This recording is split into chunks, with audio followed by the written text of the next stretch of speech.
আমি পেলাম কি সাপ, কয় নাম কয় রাসেল ভাইরাস।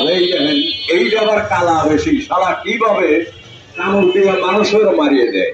এই যে কমলা, এ সারা মোটা বেশি, কারণ নিজের গায়ে নিজেই কামড়ায় কিভাবে কাউ বানাইছে আমার হাতের দিকে আয়। এই বাক্সের ভিতরে ঢোক, আমি বড় ডাইডো দেখালে। এই দেখেন কালা বেশি, ভিতরে নেমে পাস। এই যে বাড়া কামড়া কামড়ি করিস নে, ঠিক মতো নাই, গাড়িটার সামনে এগিয়ে দেন।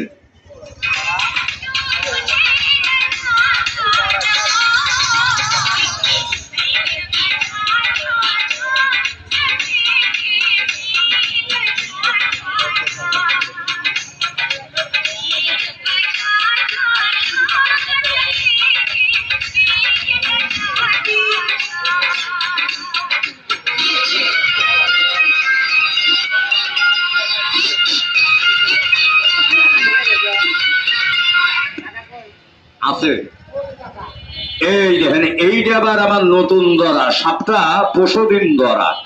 আপনারা ওই পাশে দাঁড়ান। এইটা আবার মোটা বেশি, সাপটার নাম কয় রাসেল ভাইরাস। কেউ বলে কেউটিয়া সাপ। আমি বেরির সাথেও মারামারিটা লাগাই, ভয় নাই। সাপ আপনাদের কাছে যাবে না, কারণ আমার হাতের উপরে থাকবে। একটা মুরগি মারছে, একটা কবুতর মারছে, তারপরে আমার কাছে ধরা খাইছে। সাপটা ভাই ধরছি বাগাবাড়িতে।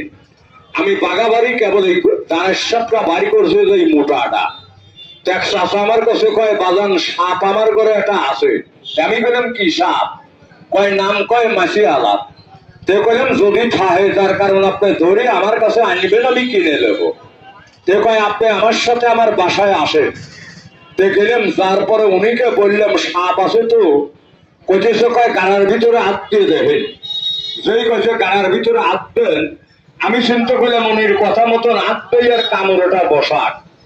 হাত না দিয়ে বললাম দেখেন আপনার ওই বেড়া কাটিয়ে দেন। সেই কইছি বেড়া